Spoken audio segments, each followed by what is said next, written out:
الراجل اللي مالوه كرش ما يسواش قرش، بصوت دنيا سمير غانم. ده طلع الكرش والله يا جماعة له لازمة. ياسين جنكيز البلوجر التركي. ياسين جنكيز البلوجر التركي كسب من مجموعة دعاية عملها في مصر لما جه زيارة في مصر 10 مليون دولار. بتقولي كم؟ زي ما سمعت كويس المبلغ. انت سمعت المبلغ كويس، والله العظيم. تعالى معايا اقولك ايه حكاية ياسين جنكيز ومين هو ياسين جنكيز. ياسين جنكيز ده بلوجر تركي الجنسية، عمره 32 سنة، وزنه حوالي 150 كيلو.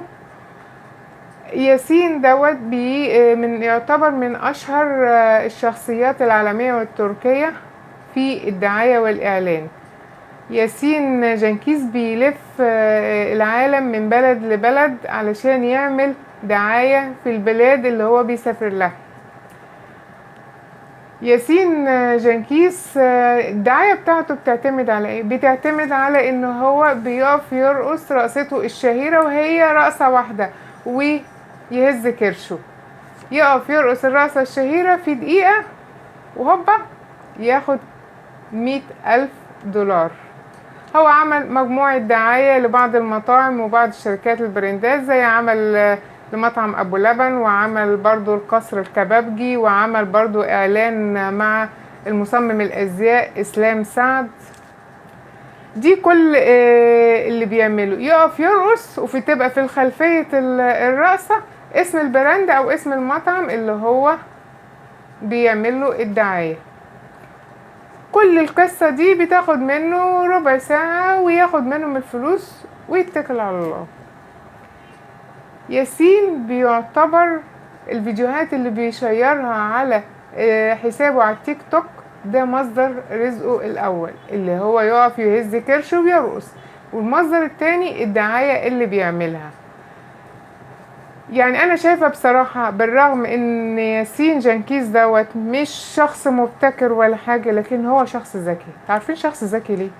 لانه استخدم كرشه واعتمد على كرشه ان هو يكون مصدر رزقه، مش ان هو قال بقى لا ده انا كده تخين مش هقدر اعمل حاجة. لا، ده شخص فعلا ذكي، استخدم ذكائه ان هو يستخدم كرشه في يهزه ويعمل دعاية بيه.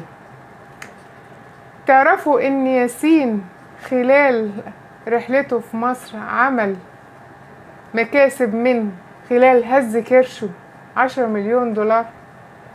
انت بقى كخريج جامعة قولي من خلال شغلك كده، سواء اي مجال بتشتغل، طلعان عينك طبعا في الشغل وبقالك سنين، كسبت كام مليون؟ طبعا ولا حاجة.